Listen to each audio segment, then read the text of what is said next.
ওমর ফারুক বললেন, কেউ যদি বলে নবী বিদায় নিয়েছে, তার দেহ থাকবে কিন্তু মাথা থাকবে না। তার কি থাকবে? দেহ থাকবে কিন্তু মাথা থাকবে না।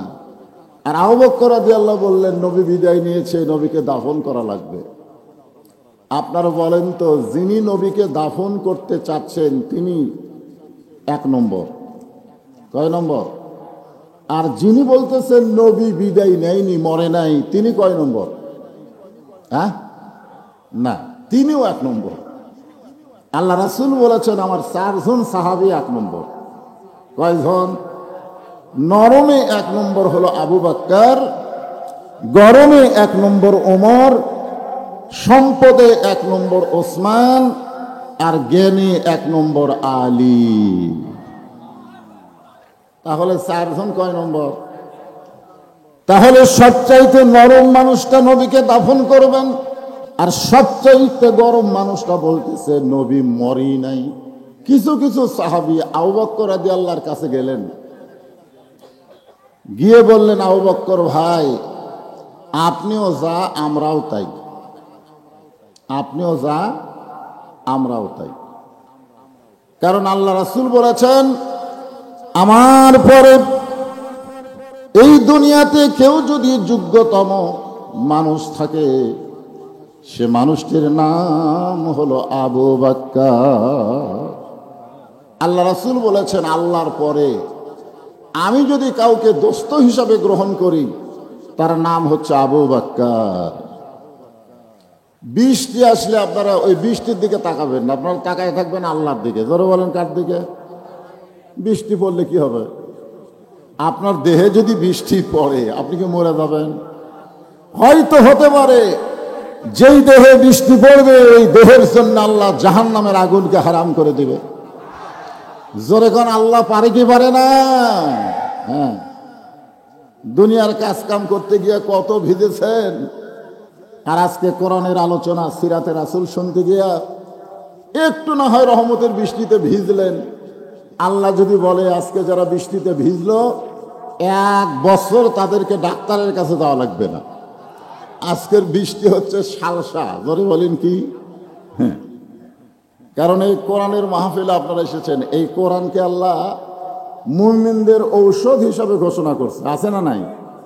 অনুনাজ্জিলু মিনাল কুরআনি মা হুয়া শিফাউ ওয়া রাহমাতুল লিল মুমিনিন। মুমিনদের যাবত রোগের ঔষধ হিসাবে আল্লাহ তাআলা এই কোরআনকে নাজিল করেছে। আমরা সেই নবী মানি তো কোরআন। নবী মানে কি? আমরা কোরআন পাইছি কার কাছ থেকে? আপনারা অনেকেই জানেন, উম্মাহাতুল মুমিনিন মা আয়েশার কাছে গিয়ে সাহাবীরা জিজ্ঞাসা করলেন, মা, নবী সম্পর্কে আমরা জানতে চাই। মা আয়েশা বললেন, তোমরা কি আল্লাহর কোরআন পড়ো না? বলে, হ্যাঁ, কোরআন পড়ি। তাহলে কোরআন যদি পড়ে থাকো, নবী সম্পর্কে আমার কাছে কি জানবে? আল্লাহর কোরআনও যেমন, নবী হচ্ছে বাস্তব কোরআন। জোরে বলেন সুবহানাল্লাহ। নবীর উপরে কোরআন নাজিল হয়েছে, আর নবী বাস্তবে আমল করে আমাদেরকে দিয়ে গেছেন। আপনারা বলেন তো, নবীর উপরে কোরআন নাজিল হয়েছে আর নবী আমল করে নাই, এরকম একটা আয়াত আছে কোরআনে? হ্যাঁ, এই জন্যে একটু বৃষ্টি মাঝে মধ্যে পরীক্ষার জন্য হবেই। কারণ বৃষ্টি তো শুরু হয়েছে মাহফিল যেদিন থেকে শুরু, আলহামদুলিল্লাহ। নরম নরম সাহাবীরা হযরত আবু বকর রাদিয়াল্লাহুর কাছে গেলেন, গিয়ে বললেন, আপনিও যা আমরাও তাই, নবী বিদায় নিয়েছে, আমরা দাফন করতে চাই। এই যে দেরি হলো 3 দিন, কারণটা কি? গরম গরম সাহাবী ওমর ফারুকের কাছে গিয়ে বলতেছে, আপনিও যা আমরাও তাই। কারণ রাসূল বলেছেন, আমার পরে কেউ যদি নবী হতো, লাউ কানা ওমর। আপনারা জানেন, এই কোরআনের অনেকগুলো আয়াত আল্লাহ ওমরের শানে নাজিল করেছে। সুবহানাল্লাহ বলেন। হ্যাঁ, যে ওমর একদিন তরবারি নিয়ে নবীকে হত্যা করতে গেছিল, সেই ওমর আল্লাহর কোরআনের পরশে এমন ভালো মানুষ হয়ে গেল, যে উমরের মতের সাথে আল্লাহর মত মিলে গেল, জোরে কোন সুবহানাল্লাহ।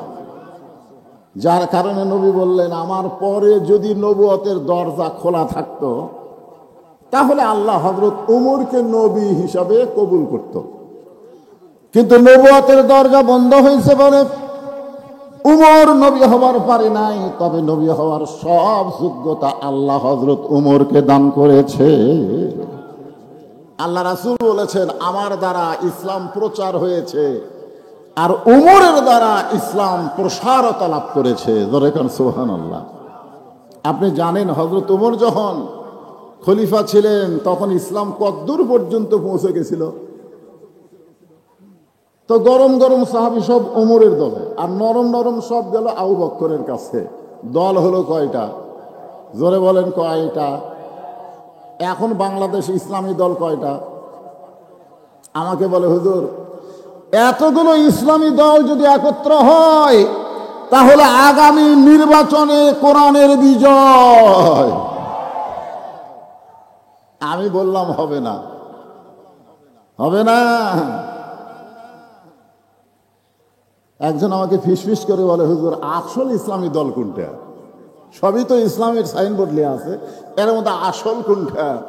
আমি বললাম, বাতিলের দ্বারা যে ইসলামী দল সবচাইতে বেশি জুলুমের শিকার, ওটাই হচ্ছে আসল ইসলামী দল। জোরে বলেন ঠিক কিনা? আমাকে বলে, হুজুর কতগুলো ইসলামী দল সরকারকে এত গেলেই, এত সরকারের সমালোচনা করে, তারপরও সরকার সেই ইসলামী দলের কাউকে গ্রেফতার করে না, কারণ কি? আমি কইলাম, ওই ইসলামী দলের সম্পর্ক বাতিলের সাথে নানা নাতি। জোরে বলেন কি নাতি? এ জোরে কোন কি নাতি? নানা নাতি। নাতি যদি নানার কোলত চড়ে নানার কান ধরে টানে, যদি কান ধরে টানে, নানা খালি মুসকে মুসকে হাসে। জোরে কোন কথা ঠিক কিনা? একজন বলে, নাতি আপনার কান ধরে টানতেছে, হাসেন কেন? বলে, আমার নাতি তো। তো কতগুলো ইসলামী দল, নামে শুধু ইসলামী দল, এরা মূলত বাতিলের নাতি। জোরে কোন কথা ঠিক কিনা? সবগুলো ইসলামী। চোখ কান খোলা রাখতে হবে। জোরে বলেন ঠিক। কয় দল হলো? দুই দল। একটা হলো নরম দল, একটা হলো গরম দল। এমন সময় আবু যর গিফারী রাদিয়াল্লাহু তাআলা আনহু তিনি বললেন, আমরা আবু বকরের দলেও যাব না, আমরা ওমর ফারুকের দলেও যাব না, আমরা যাব হযরত আলীর কাছে। জোরে বলেন কার কাছে? আপনারা বলেন, দল বাড়তিছে না কমতিছে? নরমের কিন্তু একদল হয়ে গেছে দাফন করার, আর গরমের একদল হচ্ছে মরেই নাই, ডাক দিলি চেতন পাবি, ঘুমের মধ্যে আছে। আমরা গজল গাই না, ইসলামের আলো জ্বালায়া দিয়া নবী ঘুমায়া আসেন সোনার মদিনায়। গজল গান না আপনারা? আজও পৃথিবীর এমন কিছু উম্মত আছে, নবী রওজার পাশে গিয়ে সালাম দিলে নবী সালামের উত্তর দেয়। জোরে বলেন কথা ঠিক কিনা? আমরা ঠসা, আমাদের সালাম হয়তো নবী পর্যন্ত যাই না, কারণ আমরা অধিকাংশই গোটা পৃথিবীর মধ্যে সবচাইতে বড় মুনাফিকের রাষ্ট্র হলো বাংলাদেশের রাষ্ট্র। জোরে কোন কথা ঠিক? হ্যাঁ, এদের মুখের সাথে কাজের মিল নাই। যত মানুষ আমরা সাইদি হুজুরের ভক্ত ছিলাম, কি এই যে তারেক জিয়া বগুড়া যখন আসতো, তারেক জিয়া যেখানে আমরা আছি সেখানে তারেক জিয়া জেলখানায় এক শালারও মিছিল নাই। ধরে কোন কথা ঠিক কেন? মুনাফিক মানে মুখে যা কয় কাজে তা নাই। আমরা বহুবার কিন্তু মুনাফিকের কারণে ডস খাচ্ছি। আগামী ইলেকশনে আর কোন মুনাফিক থাকবে না। ইমানে দুর্বল হলো আমরা মুসলমান থাকবো। জোরে বলেন কথা ঠিক? হ্যাঁ। এখন আবু যর গিফারী বলতেছে, খামাখা নরমের কাছেও নাই, গরমের কাছেও নাই, আমরা যাব হযরত আলীর দরবারে। আবু যর গিফারীর নেতৃত্বে হাজার হাজার সাহাবী হযরত আলীর দরবারে গিয়ে দেখেন হযরত আলী আল্লাহর কোরআন তেলাওয়াত করতেছে। ইন্নামাল মুমিনুনা আল্লাযীনা ইযা যুকিরাল্লাহু ওয়াজিলাত কুলুবুহুম ওয়া ইযা তুলিয়াত আলাইহিম আয়াতুহু যাদাতুহুম ঈমানা ওয়া আলা রাব্বিহিম ইয়াতাওয়াক্কালুন।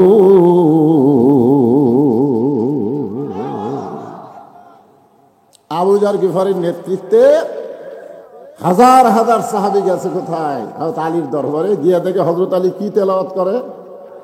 কোরআন পড়ে না, তেলাওয়াত করে। কোরআন পড়া আর কোরআন তেলাওয়াত এক নয়। বাংলাদেশের মুসলমান কোরআন পড়ে কিন্তু কোরআন তেলাওয়াত করে না। এখন যদি আপনাদের বলি, আপনারা বলবেন হুজুর পড়া আর তেলাওয়াত তো একই। গিরিশচন্দ্র সেন কোরআন পড়েছে কিন্তু তেলাওয়াত করে নাই। গিরিশচন্দ্র সেন কোরআন পড়িছে, কোরআনের কিছুটা বাংলা অনুবাদও করছে, কিন্তু রাম রাম করে মরে গেছে। জোরে কোন কথা ঠিক কি না? যারা বাংলাদেশে কোরআন পড়বে, কোরআন তেলাওয়াত করবে না, এদের মৃত্যু মুসলমান হয়ে নাও হতে পারে। কারণ কোরআন পড়ার জন্য শুধু আল্লাহ কোরআন দেয় নাই।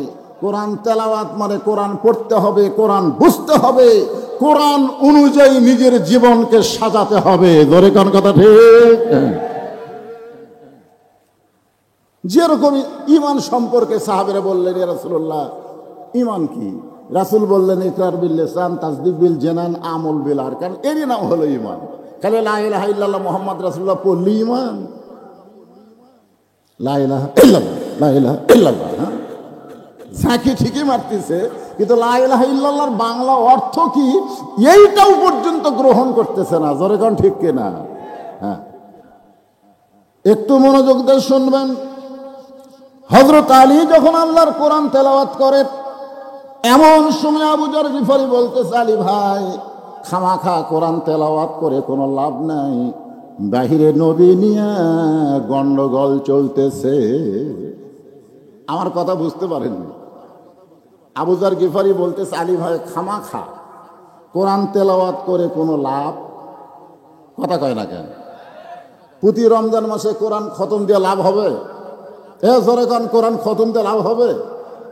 যদি মানুষের তৈরি আইন দিয়ে বাংলাদেশ চলে, আপনি ফজরের নামাজের পরে জুমার দিনে সূরা কাহাফ পড়তেছেন আর আপনার বউ ভারতের স্টার জলসা দেখতেছে। খামাখা, এর নাম কি? খামাখা কোরআন তেলাওয়াত করে কোনো লাভ নাই। কারণ যার উপর কোরআন নাজিল হয়েছে সেই নবী নিয়ে গন্ডগোল চলতেছে। আমরা আসলাম আপনার কাছে মীমাংসার জন্য। আনা মাদিনাতুল ইলমি ওয়া আলিউ বাবুহা, নবী হচ্ছেন ইলমের শহর, আপনি হচ্ছেন তার দরওয়াজা। আমাদেরকে একটু মীমাংসা করে দেন। আলী বলতেছেন চলো যাই। আবু যর গিফারি বললেন, আমরা আসলাম আপনার কাছে, নবী দাফন হবে না ঘুম থেকে চেতন পাবে? আবু বকর দাফনের পক্ষে, উমর চেতনের পক্ষে। আমরা আসলাম আপনার কাছে মীমাংসার জন্যে, আর আপনি আমাদেরকে নিয়ে কোথায় যাবেন? হযরত আলী যখন যাচ্ছেন, পিছন দিক থেকে আবু যর বলতেছে, আপনি কি আবু বকরের দলে যাবেন না উমরের দলে যাবেন? এই কথাটা গুরুত্ব দিয়ে শুনতে হবে। আপনি কি আবু বকরের দাফন করার দলে যাবেন না উমরের দলে যাবেন? সঙ্গে সঙ্গে হযরত আলী বললেন, একজন মুসলমান কোনোদিন মানুষের দল করতে পারে না। আবু বকরের দল করাও জায়েজ নাই, উমরের দল করাও জায়েজ নাই। দল করতে হবে কেবলমাত্র আমার আল্লাহ। আবু বকরের মতন মানুষের দল করা যাবে না, উমরের মতন মানুষের দল করা যাবে না। আর তোমরা মুজিবের দল করবা, জিয়ার দল করবা, এরপরে মুসলমান দাবি করবা, এটা কখনোই সম্ভব নয়। জোরে বলেন ঠিক? দেখছেন আজকে আমাদের বাংলাদেশে মিয়ারে হক নিয়ে সব পাড়াপাড়ি করে। মিয়ারে হক, আলী বলতেছেন আবু বকরের দল করা যাবে না, উমরের দল করা যাবে না। কোন মুসলমান মানুষের দল করবে না, মুসলমান কেবলমাত্র দল করবে কার? তাহলে আমার সামনে যারা বসে এবং যারা ভিজা মাটি হওয়ার কারণে বসবার পারতেছে না, এ সাইডে অনেক লোক, দরকার নাই, শুনলেই হলো। এখন আপনারা বলেন কোন মানুষের দল করবেন না আল্লাহর দল করবেন? কারা কারা আল্লাহর দল করবেন? দুই হাত তুলে আবার আল্লাহকে দেখান। লিল্লাহি তাকবীর। হাত নামা। আল্লাহ, সিরাত মাহফিল সফল হয়ে গেছে। আল্লাহ, এতগুলা মানুষ সবই যদি আল্লাহর দল করে, কি ভাই মানুষের দল করে যাবি? মানুষের দল, মানুষের মতেরই ঠিক নাই, এক এক সময় এক এক কথা কয়, বিপদত ফেলে সব তুইয়া পড়ে যায়। যা করছি করছি আর না। আবু যর গিফারি বললেন, আলী ভাই তাহলে আমাদেরকে নিয়ে কোথায় যাবেন? হযরত আলী বলতেছেন, তোমাদেরকে নিয়ে এমন একটা জায়গায় যাব যে জায়গায় গেলে মীমাংসা হবে। আপনারা বলেন তো, মীমাংসার জায়গার দরকার আছে না নাই? আপনাদের এলাকায় মীমাংসার জায়গা কোনটা? আদালত। আমি নিজের চোখে দেখছি আমার এলাকায়। আমি মসজিদের মধ্যে আসরের নামাজ পড়তে ঢুকবো, নামাজেরও সময় হয়ে গেছে, এমন সময় দেখি 3 জন মুসল্লি খালি ঘড়ি দেখতেছে, হুজুর নাই। জোরে কোন কি নাই? হুজুর নাই। ওরা খালি দরজার দিকে তাকায় আছে, একটা হুজুর আসলেই সামনে দিবি। কিন্তু না, আমি ফাঁকটা দেখে আমি মনে করলাম আমি ঢুকলে তো আমাকে দিবি, দরকার নাই। আমি একটু ফাঁক থেকে সরে এসে দেখি তো ওরা করে কি। তা আমার এলাকা তো আমি দেখলাম, খেয়াল করে, একজন জামাত ইসলাম করে, 3 জনের একজন কি করে? জামাত ইসলাম করে, একজন আওয়ামী লীগ করে, একজন বিএনপি করে। তো এখন নামাজের একটু সময় হয়ে গেছে, তখন আওয়ামী লীগ বলতেছে জামাত ইসলামকে, যা সামনে যা। তো জামাত ইসলাম বলতেছে, ভাই তোর দল ক্ষমতা আছে, তুই সামনে যা। আওয়ামী লীগ বলতেছে, পাগলা, আমি মাঝে মধ্যে নামাজ পড়ি কিন্তু পড়াবার পারি না।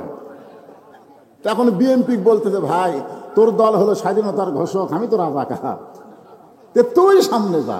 আমি বেশি পারলে আকামত পারি ভাই, সামনে পারি না। তখন মীমাংসা কি হবে? নামাজ তো পড়াই লাগবে। তখন বলতেছে, ভাই তাহলে আমরা আজাকার হয়ে সামনে যাই। আওয়ামী লীগ, তুই জামাত, আমি আওয়ামী লীগ, ওই বিএনপি, ওটা হলো বাহিরের কথা, ভিতরে কোনো দল নাই। মীমাংসার জন্য আমরা কাতারবদ্ধ হয়ে নামাজ পড়তে চাই। জোরে কণ্ঠে আপনারা বলেন, মীমাংসার জায়গা আছে না? না। এই জন্য আয়াতে কারিমা পড়েছি, ইয়া আইয়ুহাল্লাযীনা আমানুস্তাঈনু বিস-সাবরি ওয়াস-সালাত ইন্নাল্লাহা মা'আস-সাবিরিন।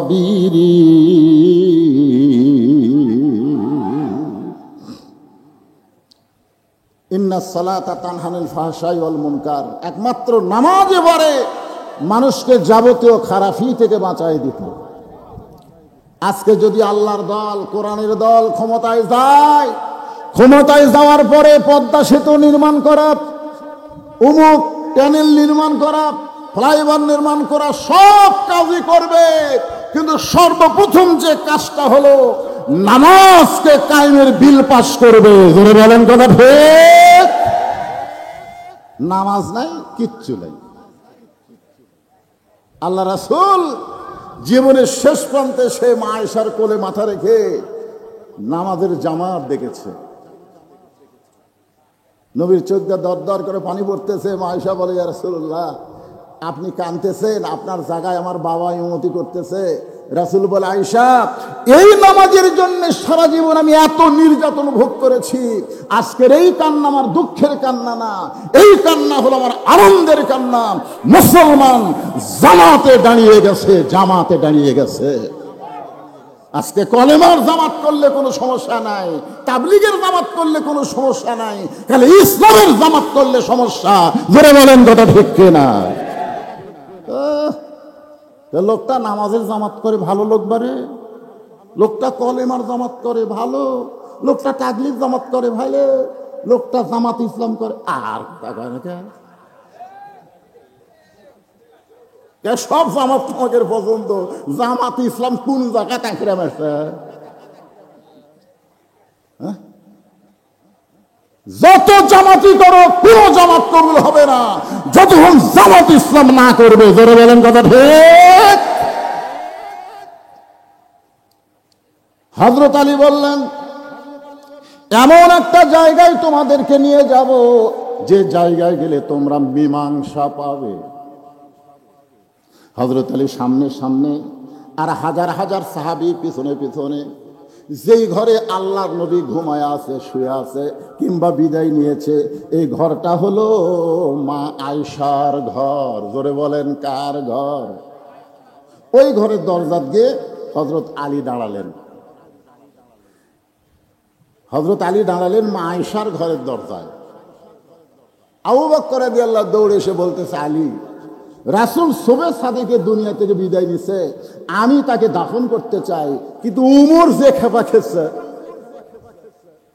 তুমি যদি একটু আগে আসতা উমরের ক্ষমতা হতো না যে বাধা দিত। আপনারা বলেন তো, হযরত আলী যার পক্ষে যাবে তার বিপক্ষে কোনো লোক থাকবে? জ্ঞানের দিক দিয়ে, শক্তির দিক দিয়ে, কথা কন না কেন? জ্ঞানের দিক দিয়ে হযরত আলীর চাইতে বড় জ্ঞানী আছে? শক্তির দিক দিয়ে আসাদুল্লাহিল গালিব, এটা কাউয়া কাদের না, মাজা ভাঙ্গা তাও ডাকে খেলা হবে, খেলা হবে, এটা কাউয়া কাদের। এমন সময় হযরত ওমর হযরত আলীর হাত ধরে বলতেছে, আলী ভাই, আবু বকর নবীর দাফন করতে চায়, কিন্তু আমার বিশ্বাস নবী কোনোদিন মরতে পারে না। সঙ্গে সঙ্গে হযরত আলী দুইজনের হাত খফ করে ধরলেন। ডান হাতে আবু বকরের হাত ধরলেন, বাম হাতে হযরত ওমরের হাত ধরে বললেন, আপনারাই হলেন 1 নম্বর 2 নম্বর। আপনি হলেন নবীর 1 নম্বর সাহাবী, আপনি হলেন নবীর 2 নম্বর সাহাবী। এই দুনিয়াতে 10 জন সাহাবীকে রাসূল জান্নাতের সার্টিফিকেট দিয়েছেন, তার মধ্যে 1 নম্বর হলো আবু বকর আর 2 নম্বর হলো হযরত ওমর। তো আপনারা 1 নম্বর 2 নম্বর। আপনারা যদি জ্ঞানজাম করেন তাহলে সাধারণ সাহাবীরা কি করবে? আজকে আমাদের বাংলাদেশে নবী নূরের তৈরি না নবী মাটির তৈরি, এইটা নিয়ে সাধারণ মানুষের কোনো জ্ঞানজাম নাই। যত জ্ঞানজাম এই শালা আলেমের মধ্যে। ধরে কোন কথা ঠিক কিনা? এই শালা আলেমেরা আজ থেকে 20 বছর আগে, আমার ওয়াজের বয়স হচ্ছে 41 বছর, আজ থেকে 20 বছর আগে নবী নূরের তৈরি না মাটির তৈরি এইটা নিয়ে বাংলার জমিনে কোনো ফতোয়াবাজি হয় নাই। কিন্তু বর্তমান সমাজে আলেম যত বাড়তেছে আর এইটা নিয়ে ফতোয়াবাজি হচ্ছে। আজকে সিরাতে রাসূলের দিনে শুনে যান নবী কিসের তৈরি, আমাদের জানার দরকার আছে না নাই? জোরে কোন আছে না নাই? হ্যাঁ, সিরাত মাহফিল দিবেন, 3 দিন ধরে খালি তাফসীর হবে, নবীর কিছুই শুনবি না। কি জানা দরকার আছে না নাই? তো এখন আপনি 1 নম্বর, আপনি 2 নম্বর, আপনারাই জ্ঞানদান করছেন। তাহলে সাধারণ সাহাবীর খবর কি? আবু বকর বলে, ওমর নবী সুবহ সাদিকে বিদায় নিয়েছে, দাফন করতে চায়। আবু বকর বলে, আলী নবী সুবহ সাদিকে বিদায় নিয়েছে, দাফন করতে চাই। ওমর ফারুক বলতেছে, আলী ভাই ডাক দিলেই নবী চেতন পাবে। আলী বলতেছে, তাহলে জ্ঞানজাম করে লাভ নাই, তদন্ত করে রিপোর্ট দেওয়া লাগবে। তদন্ত, জোরে কোন কি? আসলে নবী কি বিদায় নিছে না ঘুমে আছে, এটা তদন্ত করার দরকার আছে না নাই? তা আপনারা তদন্ত না করে রিপোর্ট দিচ্ছেন কেন? আপনি বলতেছেন নবী বিদায় নিছে, এটাকে আপনি তদন্ত করছেন? উমরকে বলতেছে, আপনি বলতেছেন নবী ঘুমের মধ্যে আছে, এটা কি তদন্ত করছেন? তদন্ত করা লাগবে। এই ঘরের মধ্যে ঢুকে দেখা লাগবে নবী কি অবস্থায় আছে। ওমর ফারুক বললেন, তাহলে তদন্ত কে করবে? হযরত আলী বললেন, ঘরের মালিক যিনি, তদন্তের দায়িত্ব দিবেন তিনি। আপনারা বলেন তো ঘরের মালিককে? আরো জোরে। উম্মাহাতুল মুমিনিন মা আয়েশা। আপনারা অত দূর না কর পারলে বলবেন মা আয়েশা। জোরে বলেন কি? নবীর বিবি আমাকে রেখে হয়, আমাদের মা হয়। এই কারণেই মা আয়েশা যাকে বলবেন তিনি তদন্ত করবেন। আলী বলতেছেন, ও মা, নবী সম্পর্কে বাহিরে জ্ঞানজাম বেজে গেছে।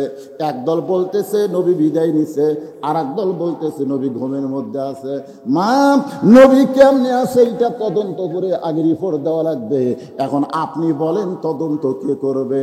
মা আয়েশা ঘরের ভিতর থেকে বললেন, নবীর মাদ্রাসার 1 নম্বর ছাত্র যিনি, তদন্তের দায়িত্ব পাবেন তিনি।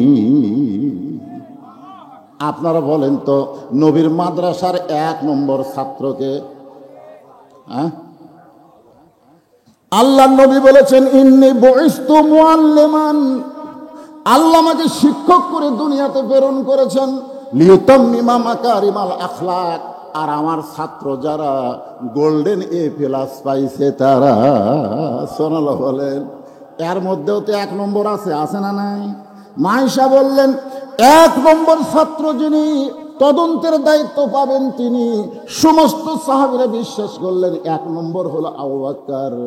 আবু বকর এখন মা আয়েশার ঘরের দরজায় সালাম দিচ্ছেন, আসসালামু আলাইকা ইয়া রাসূলুল্লাহ। সুবহানাল্লাহ বলেন।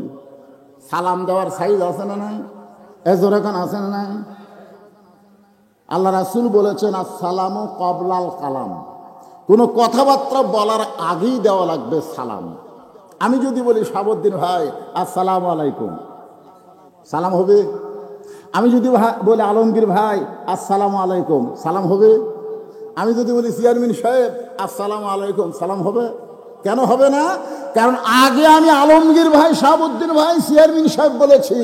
এগুলা বাদ দিয়ে আগে সালাম দিয়ে বলতে হবে, আসসালামু আলাইকুম শাহাবুদ্দিন ভাই, আসসালামু আলাইকুম আলমগীর ভাই। আগে সালাম, তারপরে কালাম। তাহলে যারা বলে ইয়া নবী সালাম আলাইকা, আপনারা বলেন তো এরা সালামের আদব আদায় করলো? আগে ইয়া নবী কইয়া তারপরে সালাম দিল। আমি যতবার হজ করতে গেছি ইয়া নবী সালাম আলাইকা দেওয়া কাকু দেখিনি। সবাই বলেছে আসসালামু আলাইকা ইয়া রাসূলুল্লাহ, আসসালামু আলাইকা ইয়া হাবিবুল্লাহ। আগে সালাম, তারপর ইয়া রাসূল। আগে সালাম, তারপর ইয়া নবী। জোরে বলেন কথা ঠিক না? আগে ইয়া নবী। কে ইয়া নবীর দল আছে নাকি? কথা কয় না কেন? আচ্ছা, বাজান কোনো ফেতনা বাজানোর জন্য না, নবীর হাদিস এটাকে আপনারা মানেন। আসসালামু ক্বাবলাল কালাম, এটাকে আপনারা মানেন? মানেন? অনেক বক্তারা ভুল করে। আজকের মাহফিলের সম্মানিত সভাপতি, আজকের মাহফিলের সম্মানিত প্রধান অতিথি, আজকের মাহফিলের সমস্ত শ্রোতা মণ্ডলী, সবাইকে লক্ষ্য করে আমার সালাম, আসসালামু আলাইকুম। কিন্তু আগে এত কথা কইয়া তারপরে সালাম দিলি করে। সালাম দেওয়ার পর আপনি সভাপতি কন, প্রধান অতিথি কন, যা ইচ্ছা তাই কন, আগে সালাম দেওয়া লাগবে। নবীর এই হাদিস অনুযায়ী আগে কি? সবাই বলেন আগে কি? আরো জোরে। আবু বকর রাদিয়াল্লাহু সালাম দিলেন, আসসালামু আলাইকা ইয়া রাসূলুল্লাহ। উমর ফারুক এসে আলীকে বলতেছে, আলী ভাই, যেভাবে আবু বকর সালাম দিল, নবী তো মরে নাই, কারণ মরা মানুষকে তো এইভাবে সালাম দেয় না। আসসালামু আলাইকা। খুব খেয়াল করবেন, আমার ব্যাপারে কুম হবে কিন্তু নবীর ব্যাপারে কুম হবে না। নবীর ব্যাপারে কা শব্দ উল্লেখ করা লাগবে। মা আয়েশা দরজা খুলে দিলেন, মা আয়েশা দরজা খুলে দিলেন। আবু বকর রাদিয়াল্লাহু নবীকে তদন্ত করার জন্য যখন পা বাড়াইছেন, এমন সময় মা আয়েশা খপ করে বাবার হাত ধরে বলতেছেন, বাবা, নবী তদন্ত করার আগে আমার 3টা প্রশ্নের উত্তর দিবেন। জোরে কোন কয় প্রশ্ন? আমার দিকে খেয়াল করেন, কয় প্রশ্ন? 3টা প্রশ্নের উত্তর দিবেন। 1 নম্বর প্রশ্ন হলো, আপনি কি আল্লাহর কোরআন দাফন করতে পারবেন? আপনি যে নবী দাফনের কথা বলতেছেন, আপনি কি আল্লাহর কোরআন দাফন করতে পারবেন? 2 নম্বর প্রশ্ন হলো, বাবা 6 বছর বয়সে আমাকে কার সঙ্গে বিয়ে দিছেন? আমার যখন 6 বছর বয়স, এই বয়সে আমি তো বিয়া বুঝতাম না, আপনি কার সঙ্গে আমাকে বিয়া দিছেন? আমার 3 নম্বর প্রশ্ন হলো, বিয়া আমার জন্য দিছেন না আপনার জন্য দিয়েছে? কয় প্রশ্ন? খেয়াল করেননি? সিরাতে রাসূল সম্পর্কে অরিজিনাল জিনিস জানা হবে ভাই, খেয়াল করে শোনেন। 1 নম্বর হলো, আপনি কি আল্লাহর কোরআনকে দাফন করতে পারবেন? আপনারা কি এই কোরআনকে দাফন করতে পারবেন? পারবেন? 2 নম্বর প্রশ্ন হলো, 6 বছর বয়সে আপনি আমাকে কার সাথে বিয়ে দিছেন? মানুষের সাথে দিছেন না নবীর সাথে দিছেন? আর 3 নম্বর প্রশ্ন হলো, 6 বছর বয়সে তো আমি বিয়া কিছুই বুঝি না, তাহলে বিয়াটা কি আমার জন্য দিছেন না আপনার জন্য দিছেন? এই 3টা প্রশ্নের উত্তর দিয়ে আপনি নবী তদন্তে যাবেন। আবু বকর বললেন, আয়েশা তোমার কোনো প্রশ্নের উত্তর আমি দিবার পারবো না, কারণ হাজার হাজার সাহাবী বাইরে অপেক্ষা করতেছে, চেতন পাবে না দাফন হবে, চেতন পাবে না দাফন হবে। এই জন্য হাজার হাজার সাহাবী ঘরের বাইরে অপেক্ষা করতেছে। আয়েশার উত্তর না দেওয়া হতো আবু বকর আল্লাহর নবীর দিকে যখন পা বাড়ালেন, এমন সময় জান্নাতের একটা কান্না আবু বকরের কানের মধ্যে ঢুকতেছেন। আবু বকর বলে, আয়েশা নবীর কাছে আমি যাওয়ার চাই, ঘরের কোনায় নবী, সেখানে যাবার চাই, কিন্তু এমন একটা কান্নার আওয়াজ শুনতে পাই। কিসের কান্না? আয়েশা বলতেছে, বাবা গো, যে মহিলা কাঁদতেছে ওই মহিলা হলো আল্লাহর নবীর মা ফাতেমা। আবু বকর বলেন, আয়েশা ফাতেমা হলো নবীর মেয়ে, সেই ফাতেমা নবীর মা কেমনে হয়?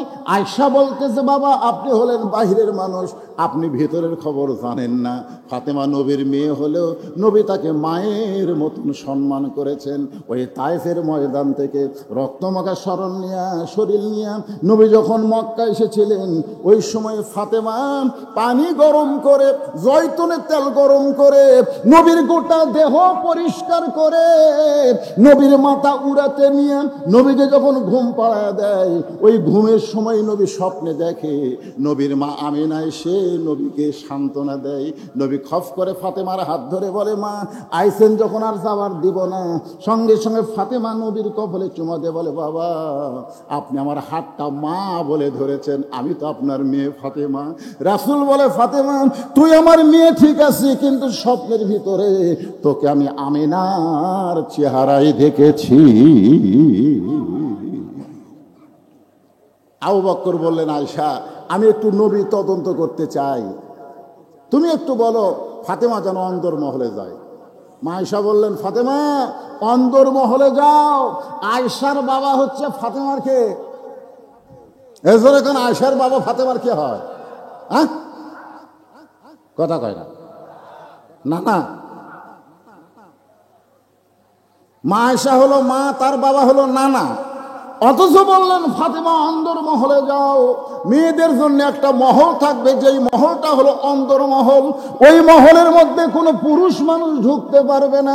ইমাম গাজ্জালি বলেন, অন্দরমহল মানে হলো একটা মহিলা মারা গেলে ওই মহিলার লাশ যারা কবরের মধ্যে নামাতে পারবে, কেবলমাত্র তারাই অন্দরমহলে ঢুকতে পারবে।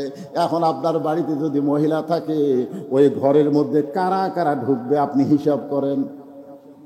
আপনার বউ যদি মারা যায়, আপনি বলেন তো কারা কারা লাশ ধরে কবরের মধ্যে নামাবার পারবে? আপনি হিসাব জানেন? দুলা ভাই পারবে? দুলা ভাই শালি মারা গেছে, দুলা ভাই বলতেছে আমার আদরি শালি মারা গেছে, আমি একটু কবরত নামাবো, আপনারা কি বলবেন? হারাম। দুলা ভাই শালির লাশ ধরা হারাম। দুলা ভাই সাইডে যা মুচকে মুচকে হাসি আর কয়, এই শালি কতদিন আমার হুন্ডার পাশে চললো, হাইড্রোলিক ব্রেক ধরলাম, শালি আমাকে চাপিয়া ধরলো, একজন হারাম কয় না রে, আর মরার পরেই হারাম। যে কয়জন পুরুষ মানুষ একটা মহিলাকে কবরের মধ্যে নামাতে পারবে, মহিলার খাটনি কামদে নিবার পারবে, ওই সকল পুরুষ ছাড়া অন্দর মহলে কোনো পুরুষ ঢুকতে পারবে? যেদিন কোরআন দিয়ে বাংলাদেশ চলবে সেই দিনে আইন চালু হবে, অকরনা ফি বুয়ুতিকুন্না ওয়ালা তাবাররাজনা তাবাররুজাল জাহিলিয়াতিল উলা। আবু বকর রাদিয়াল্লাহু আল্লাহর নবীকে তদন্ত করতে গেছে, তদন্ত করতে গিয়ে দেখে নবীর মাথার কাছে একজন খাড়া হয়ে আছে, তার নাম হলো হাসান। জোরে কোন তার নাম কি? নবীর পায়ের কাছে একজন দাঁড়ায় আছে, তার নাম হলো হোসাইন। যেই মাত্র আবু বকর গেছে নবীর কাছে, সঙ্গে সঙ্গে দুই ভাই দৌড়ে এসে আবু বকরের দুইটা হাত ধরে বলতেছে, ওগো মুরব্বি, সকাল থেকে নানা নানা বলে ডাকতেছি, এখন পর্যন্ত নানা কোনো কথা কয় না, আমরা নানা ছাড়া বাঁচবো না, আপনি নানাকে ডাক দেন, কারণ নানার মুখে গল্প শুনেছি আপনার মতন ভালো মানুষ দুনিয়াতে কেউ নাই। আবু বকর চমকে গিয়ে বলতেছে, তোমার নানা আমার কি গল্প করেছে?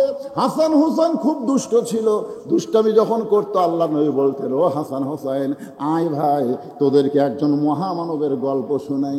হাসান হোসেন তখন নবীর কাছে বসে বলে, না না, তাহলে একজন মহামানবের গল্প শোনান। এবার আল্লাহ নবী বলে, তাহলে শোন, একদিন বলেছিলাম গভীর রাত্রে মক্কা থেকে মদিনায় হিজরত করব। এই কথা বলার 6 মাস পরে মক্কা থেকে মদিনায় হিজরত করার জন্য আবু বকরের ঘরের দরজায় ডাক দেওয়ার সঙ্গে সঙ্গেই দরজা খুলে দেয়। আমি বললাম, আবু বকর তুমি কি ঘুমাও না? আবু বকর বলে, রাসূলুল্লাহ ওই যে 6 মাস আগে বলেছিলেন আমাকে সঙ্গে করে মদিনায় যাবেন, আজ পর্যন্ত আমি ঘুমাইনি, বরং সারা রাত দরজায় দাঁড়িয়ে থাকি। হাসান হোসেন বলে, না না, ওই মহামানব সম্পর্কে কি আর কোনো গল্প নাই? রাসূল বলে, হাসান রে, হোসেন রে, শোন, ওই গারে সুরের মধ্যে আমি দুর্বল হয়ে যখন ঘুমায় যাই, আবু বকর তখন ছিদ্রের মুখে পা লাগায়, বিষাক্ত সাপ পায়ে কামড় দেয়, কিন্তু আবু বকর আমাকে ঘুম থেকে ডাক দেয় না। একসময় আবু বকরের চোখের পানিতে আমার ঘুম ভাঙ্গে যায়। আমি বললাম, আবু বকর কি জন্য কাঁদতেছ? বাড়ির কথা মনে করে কান্দো, বিবির কথা মনে করে কান্দো। আবু বকর বলে, রাসূলুল্লাহ আপনি যখন ঘুমায় গেছেন আমি ছিদ্রের মুখে পা দিয়েছি, কি জানো বারবার আমারে কামড় দেয়। রাসূল বলে, আবু বকর তোমার সাপে কামড় দেয়, তুমি আমারে কেমন যাতন করো না? আবু বকর বলে, হুজুর আমার জীবনের চাইতে আপনার ঘুমের দাম অনেক বেশি, আমি আমার জীবনের চাইতেও আপনার ঘুমকে বেশি ভালোবাসি। আর কতগুলা শালারা কয়, ওয়াইস করুনি, সব দাঁত ভাঙ্গিছে শালারা। আপনারা বলেন, ইচ্ছা করে কেউ যদি দাঁত ভাঙ্গে এটা কবিরা গুনাহ, তোর এখন কথা ঠিক কিনা? নবী কি ইচ্ছা করে দাঁত ভাঙ্গিছে না উহুদের ময়দানে দাঁত ভাঙ্গিছে? আর গাঁজা খুরিরা কয় 32 দাঁত ভাঙ্গিছে। জি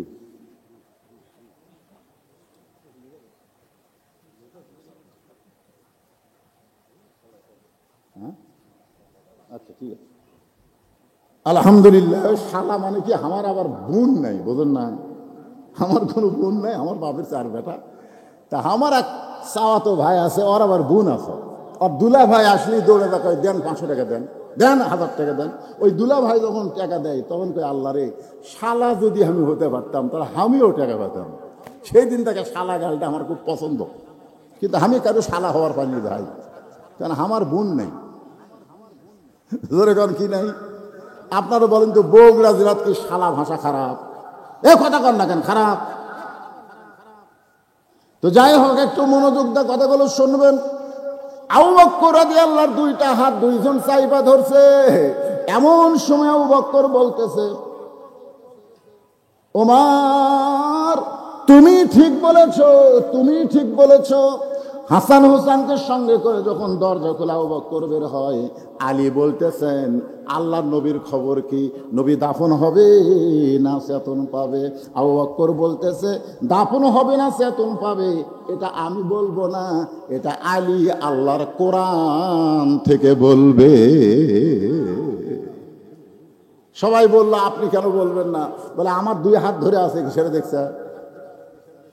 এ হাসান হোসেনের সামনে আর নানার কথা বলা যাবে না।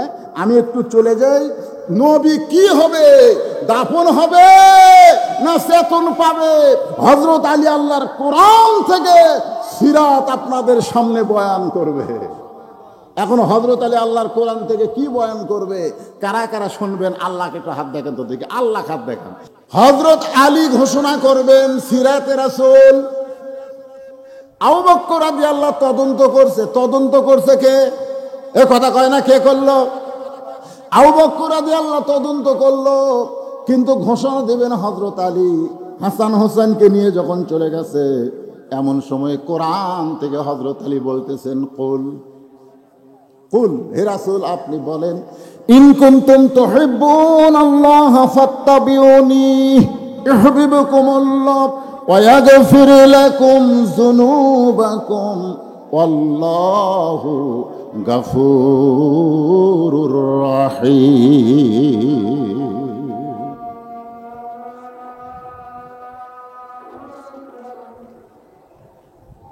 এই আয়াতের বাংলা অর্থ জানেন? এই যে আজান আছে, আজান হচ্ছে, শোনেন, আজান হচ্ছে তো, আজানের মধ্যে আশহাদু আল্লা ইলাহা ইল্লাল্লাহ আছে না নাই? আজানের মধ্যে আশহাদু আন্না মুহাম্মদ রাসূলুল্লাহ আছে না নাই? এই কোরআনের মধ্যে আল্লাহ আছে না নাই? এই কোরআনের মধ্যে মুহাম্মদ আছে না নাই? নামাজের মধ্যে আল্লাহ আছে না নাই? নামাজের মধ্যে নবী আছে না নাই? এখানে আছে না নাই? আল্লাহ থাকবে যতক্ষণ, নবীও থাকবে ততক্ষণ। নবী কোনদিন মরতে পারে না। নবী হলো প্রত্যেকটা উম্মতের আদর্শ। জোরে বলেন কথা ঠিক কিনা? নবী মরছে, আপনার মাথায় টুপি এটা কার? জোরে করে এটা কার? আপনার মুখের দাড়ি এটা কার? আপনার লেবাসুত তাকওয়া এটা কার? তার মানে নবী মরে নাই, নবী আছে প্রত্যেকটা উম্মতের কলিজায়। জোরে বলেন কথা ঠিক। আমরা নবীকে অনুসরণ করে আমল করে বাকি জীবন চলতে চাই। আজকের সিরাত মাহফিলকে আল্লাহ কবুল করুক। জোরে বলেন আল্লাহুম্মা আমিন।